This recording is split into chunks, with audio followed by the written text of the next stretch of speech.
Welcome to the Mobile Workforce Podcast, where we sit down and have real conversations with business leaders that have been where you are.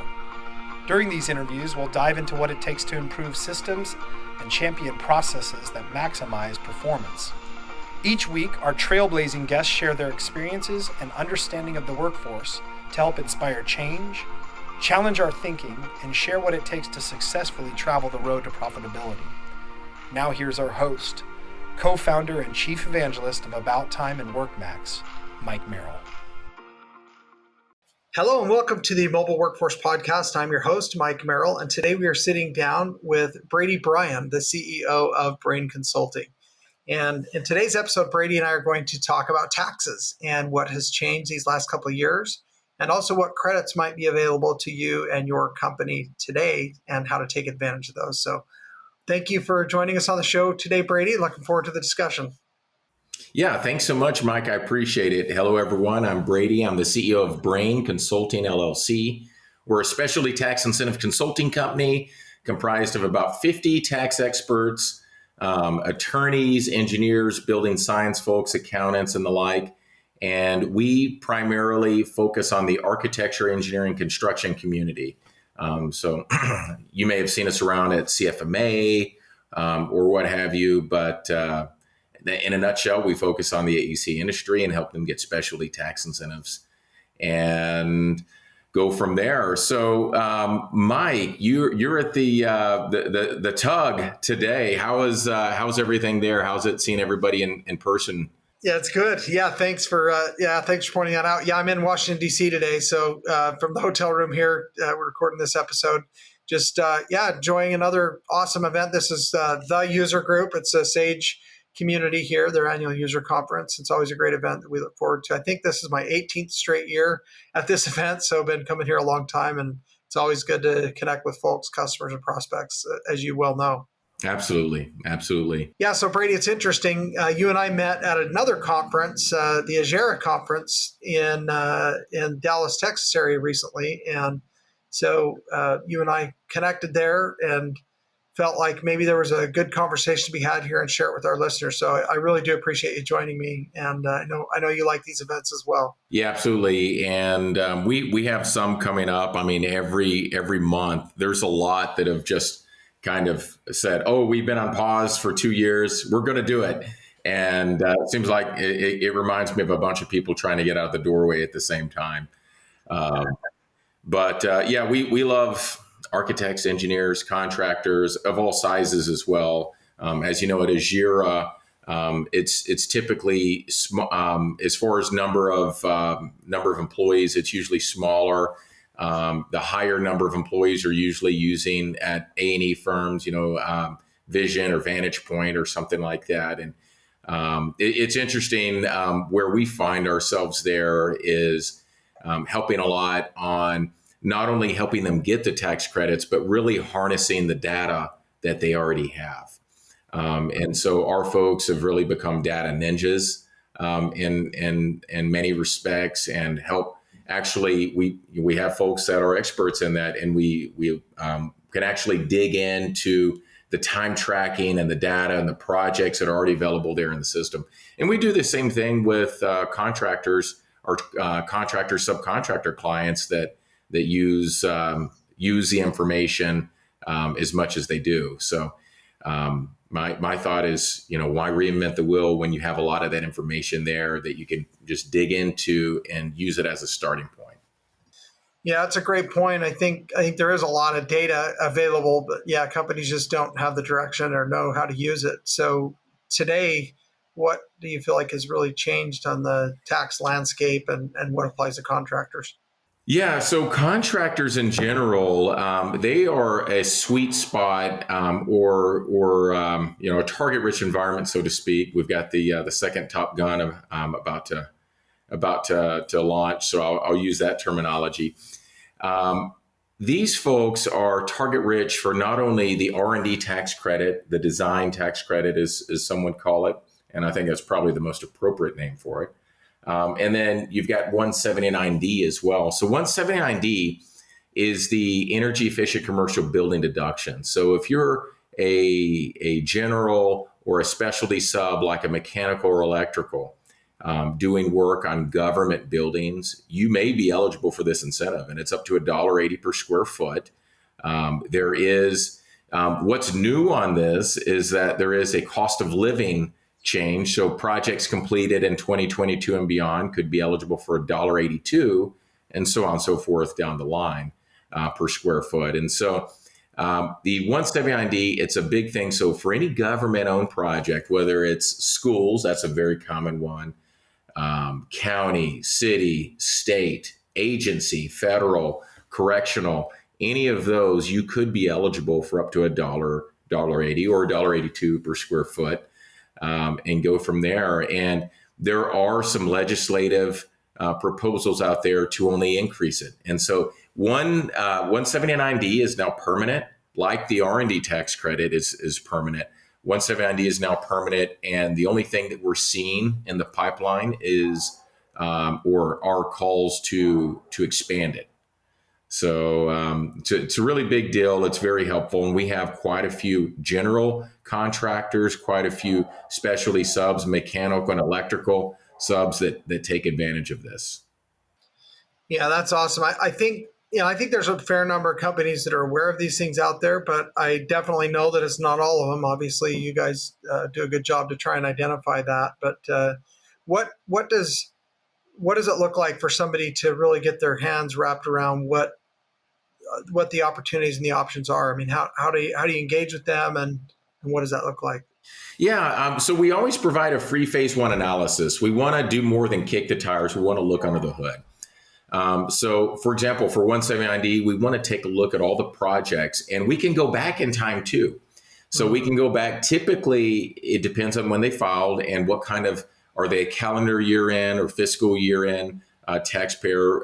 For example, if it's a calendar year in and they didn't file until 9/15 in 2019 for the 2018 return, we could go back and look at the tax year 2018, 2019, 2020, and 2021. So we got 4 years that we could look at. And so we would say, hey, let's look at all projects that have been completed in those years. And we could look at projects also, because it's permanent, we can look at projects where they've started the project or at least signed the agreement on that they have in the pipeline too. So we don't have to wait and always look retroactively. We can look at projects they have under management right now. Oh, that's good to know. And I know with a lot of these things, timing is of the essence. So what parameters do they need to be aware of, and how do they make sure that they keep a finger on this before they lose opportunity? Timing is of the essence, and that I love the way you put it. At the end of the day, so 179D, as you can imagine, if you're an accountant out there, or even if you're not, you may remember something from your CPA. It has something to do with depreciation. And you're right to think it's in that same area in the tax code. And so you think, okay, depreciation. So if you are a building owner and you've developed your own building and it's an energy efficient building, it could be eligible for this deduction, and you get to deduct up to $1.80 per square foot, subject to the cost of the construction in year one. Well, the government is not a taxpayer, and so they can allocate that to a private party that helped design these energy efficient systems. The energy efficient systems being the envelope of the building, the interior lighting, as well as the mechanical conditioning of the building. And for example, the HVAC system, the boiler unit, geothermal, those kinds of things. So they can allocate that to you. And that's where the time of the essence really comes in. And I really love the way you put that, because at the end of the day, it is kind of a race to the courthouse, because there is an agreement that you'll need to do. We handle on your behalf, and then some jurisdictions, depending on where you were, where you are, they have their own language and form to use as well. And we'll go through and find that. But at the end of the day, we as a taxpayer need the government to allocate to us that deduction, and so that's really where that comes in. Got it. So you mentioned there are a few things that have changed. Obviously, the rate increase in some areas. What do you see coming down the pipe in 2023? Is there anything that companies should plan on if maybe they've already filed for this last year, if they didn't extend? What should they be looking for coming down the pipe? Well, number one, they can go back and amend for this deduction, and it's usually worthwhile. So we can come through and do a full phase one analysis and show you the estimated deductions by year, and really go from there. And so once a client engages us, we'll go through and see, number one, has it already been allocated? Have the architects received it? Have the engineers received it? And if not, who all is eligible for it. So an electrical contractor, for example, they may be eligible for between 30 and 60 cents per square foot. And in some cases, maybe even more than that, maybe $1.20 to $1.80, depending. And so we can take a look at all that. And then we go further, we model, we do the site visit, and all of this takes a little while. And so we can do this work up front and show the client, hey, here's your estimated deductions. It's worth it on these. Let us go see if we can get the allocation letter. The allocation letter, that time is of the essence issue is the most critical path to getting the deductions here. Oh, that's interesting. I think it's also interesting to me. I think there can be a perspective at times that companies say, or individuals, hey, I don't really like getting involved in these government programs, or I don't want to take advantage of anything, or I don't operate that way. I don't need them. I mean, what would you say to an individual or a company that has that attitude or approach to these types of things, and maybe what they're missing out on? That's a really good question. And whether it's 179D or the R&D tax credit, there's another one as well that we can talk about, 45L, which is 179D's little brother that grew up to be like 7 foot tall, is never let the tail wag the dog. You do what you do best. But if margins would move the needle here, I think it's wise to look at the margins of, if you were to get this deduction, does it make it now worthwhile to do the government work? And if so, maybe it's something you should look at. Again, I never want to tell anybody their business and, hey, you should be doing this. You do it. We help with tax credits and help people, show it to them, and they can make their decision from there. I like that attitude. I think the biggest thing, and this was the case with a lot of situations, is more education awareness of what's there to be taken advantage of or available.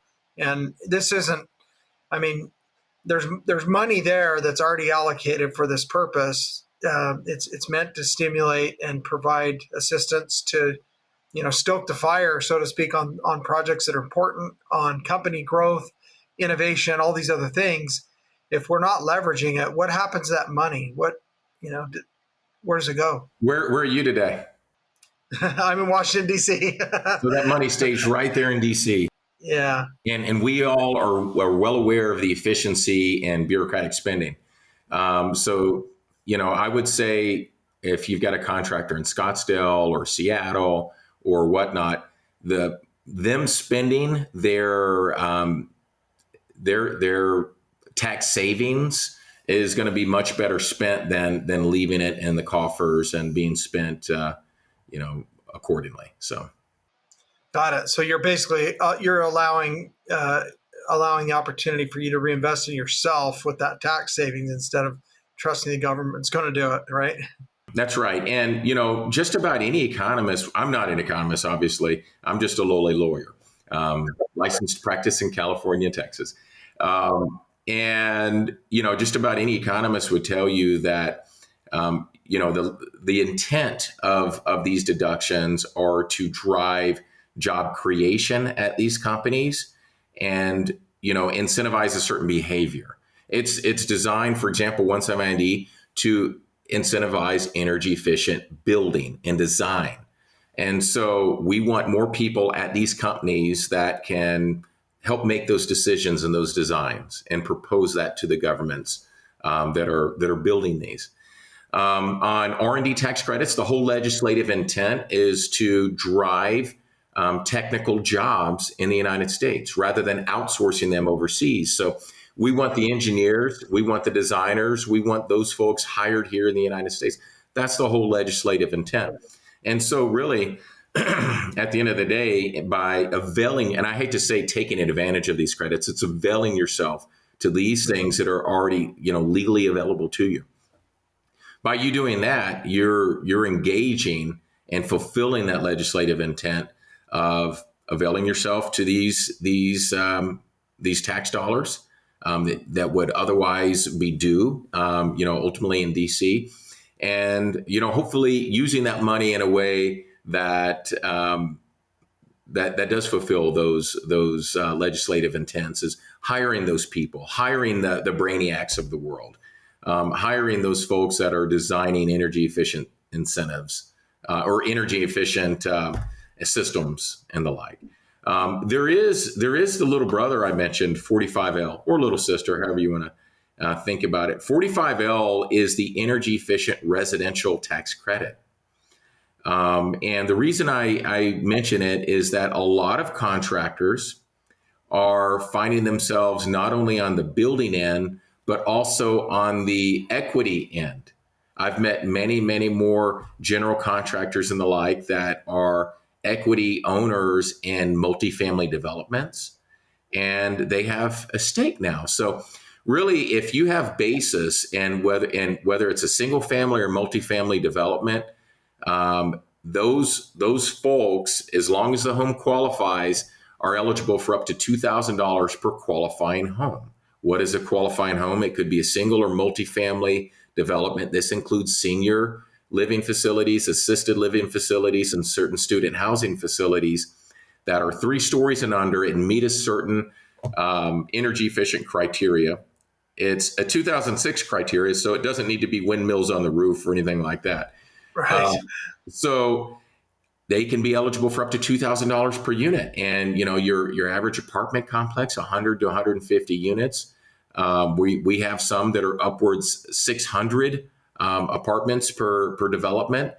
And it's real money. And so $2,000 per each. You're talking about if somebody's building 100 apartments at a time, that's $200,000 in tax credits. And again, the legislative intent there, Mike, is to, we want more energy efficient apartments, and that's to incentivize that. Yeah, I like that. It's meant to motivate, right? You shouldn't be avoiding it. It should be motivating and driving innovation and creativity, and people, hopefully stoking their creative and entrepreneurial juices to try and do more, right?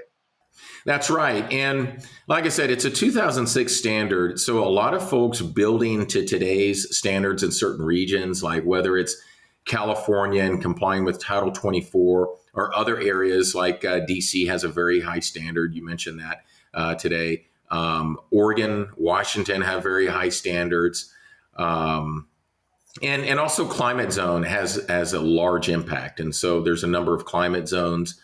Some are tougher than others, but we have a team of about 20 building scientists that will dig in and determine whether or not a home can qualify. That's great information. I think one of the other things that we should mention and discuss is, are there some strategies that companies should be kind of lining up or planning towards to try and take advantage of these? And then also there are things that they should be avoiding. Avoid procrastination, certainly. And I say that because there are so many folks, and look, I mean, we're great at it. We'll continue to do it, but there's so many folks that will wait until the last minute and then want to take the Indiana Jones approach. Now, the Indiana Jones approach is to wait until you've tripped every trap on the time and the temple's shaking and it's about to fall, and you grab the low-hanging fruit and you make way for the door before the temple falls. That's the Indiana Jones approach. And it works. It works in the movies a lot of times, and it works in real life. But the problem is you leave everything else behind in the temple. Right. And so there's all of that good stuff that are, it's usually Indiana Jones sidekicks that usually makes their way out with a little bit more in their pockets.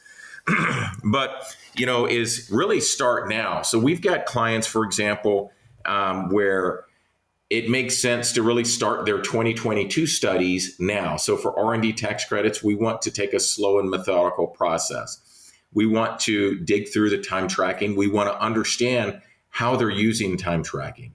for example. How are they using their system, whether it's Sage or Viewpoint Systems or Timberline, whatever they're using, how are they using it? What's being tracked, and how can we harness that?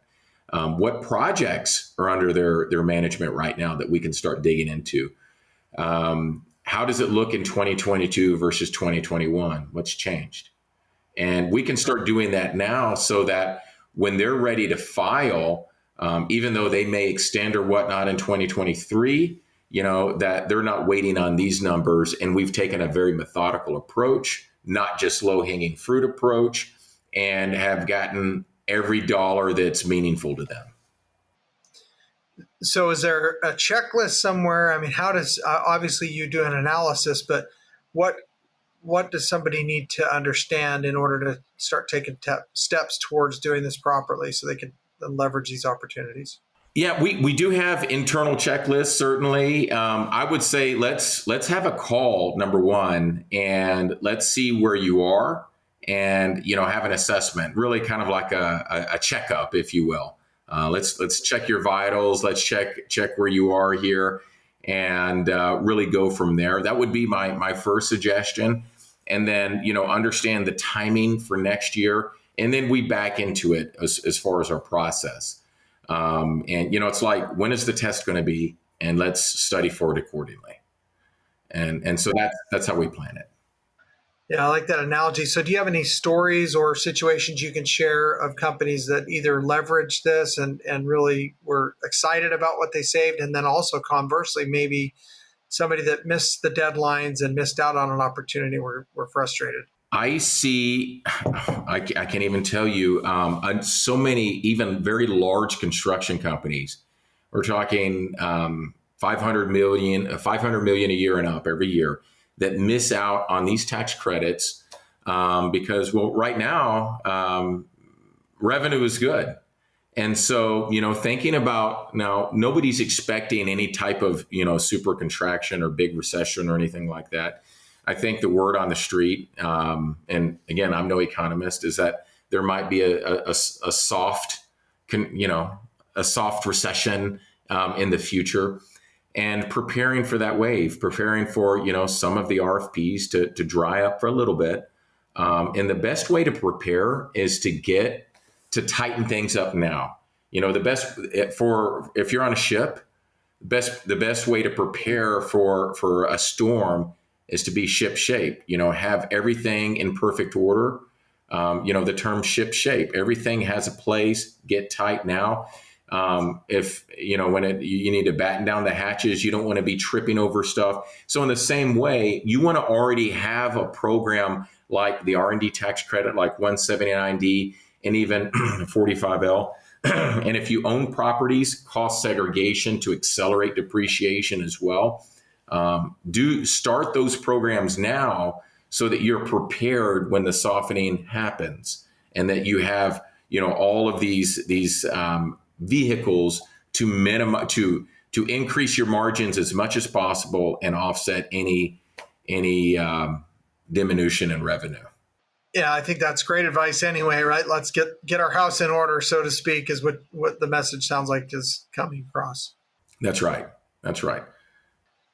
So what about any stories with, of course, not mentioning to protect the innocent, not mentioning names, but any stories or situations of companies that kind of missed the boat and really, missed out on a great opportunity because they didn't have their ship in ship shape?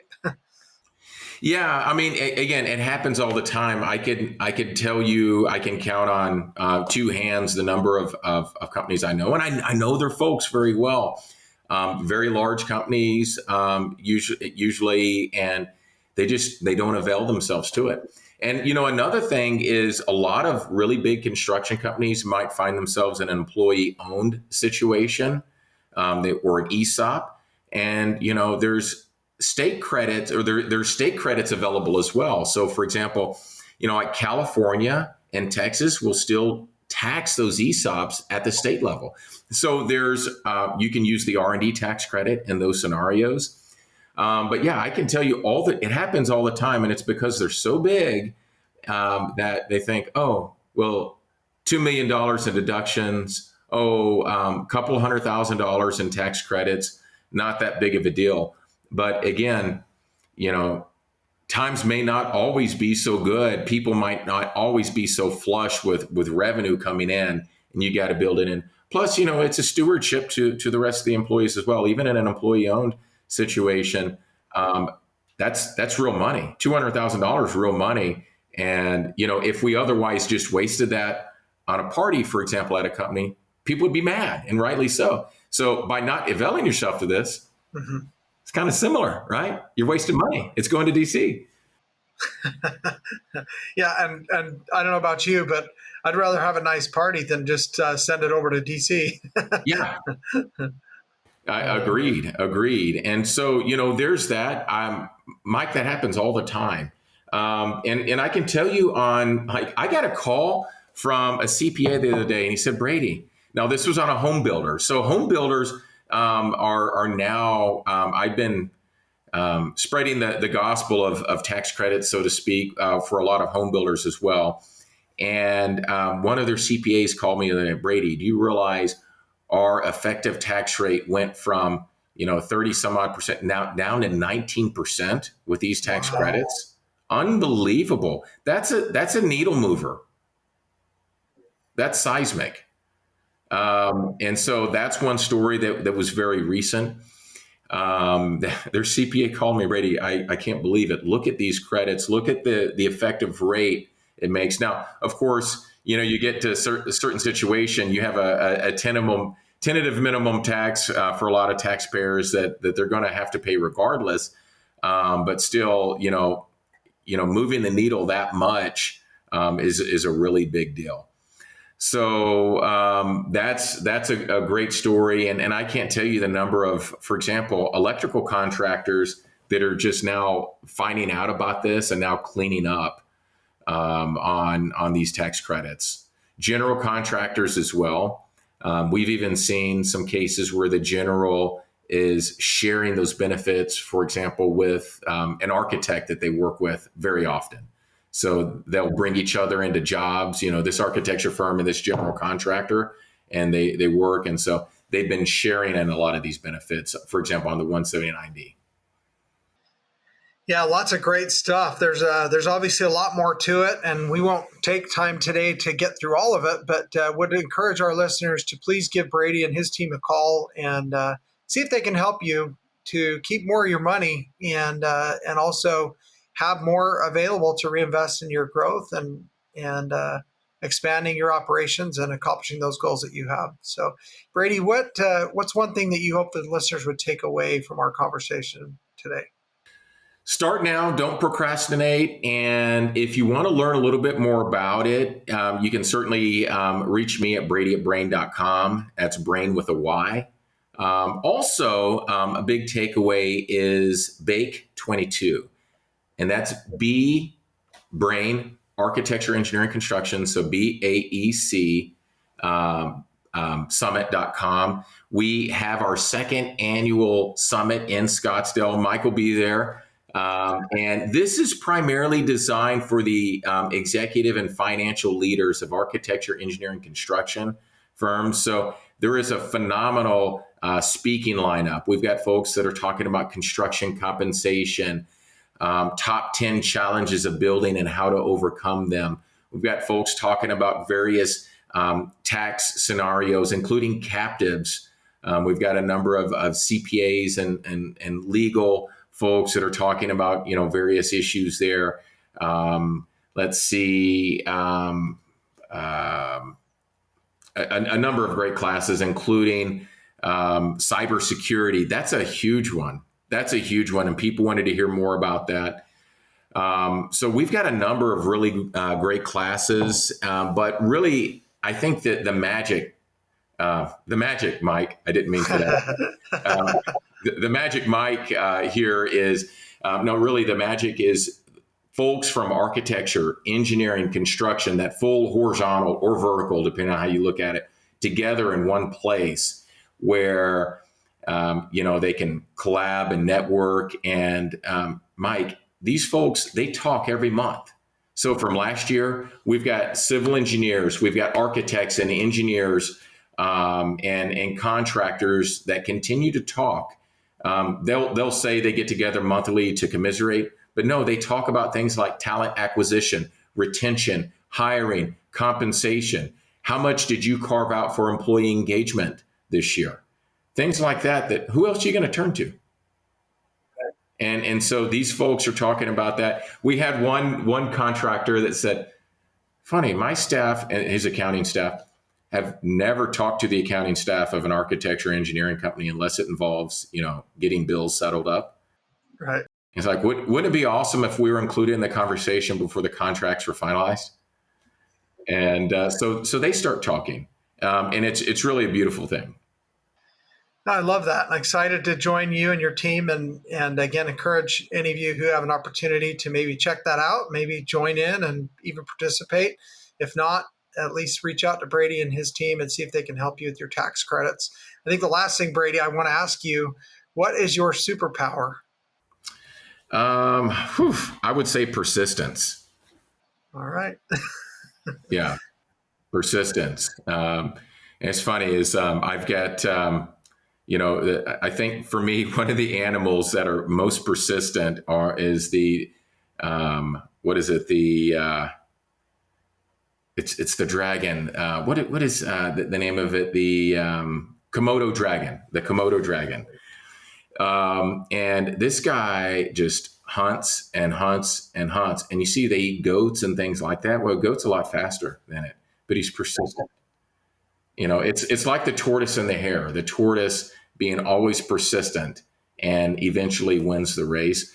And I would say that's probably my strongest feature is persistence. And even when the going gets tough, you got to wake up. And I did a podcast recently with a home builder, and he was talking about when everything went to hell in a handbasket. With the last with 2008, 9, and 10, and he said, Brady, well, I got up and I thought, I build houses. I'm going to go build another house. And he built that house, and he built another house, and built two more. And I love that. I mean, what are you going to do? You're going to just lay down and just not do anything? You've got to, every day, you've got to hit the ground running and be persistent to your vision and your goals. And to me, that would be my strength and superpower. What about you? I would say mine's my positive mental attitude. So I think, optimism. The eternal optimist. I love it. Yeah. That would be a second superpower for me. So I think so. Well, it's been fun to catch up with you again and get to know you a little bit better. We enjoy these types of conversations. I actually need to have you on. I think we could have another good conversation. So let's schedule something in the future and do this again. Thank you for joining us today on the Mobile Workforce Podcast, sponsored by About Time Technologies and WorkMax. If you liked the conversation we had today, or were able to learn anything new or helpful, please make sure to follow us on our WorkMax page on LinkedIn and on Instagram at WorkMax_. And subscribe to the show on iTunes or your preferred podcast platform so you will never miss another insightful episode. Also, if you enjoyed the podcast, please leave us a 5-star rating and review and share the show with your friends and colleagues. Your support means the world to us and will allow us to continue providing impactful information with others looking to improve their results in their business and, in turn, their life.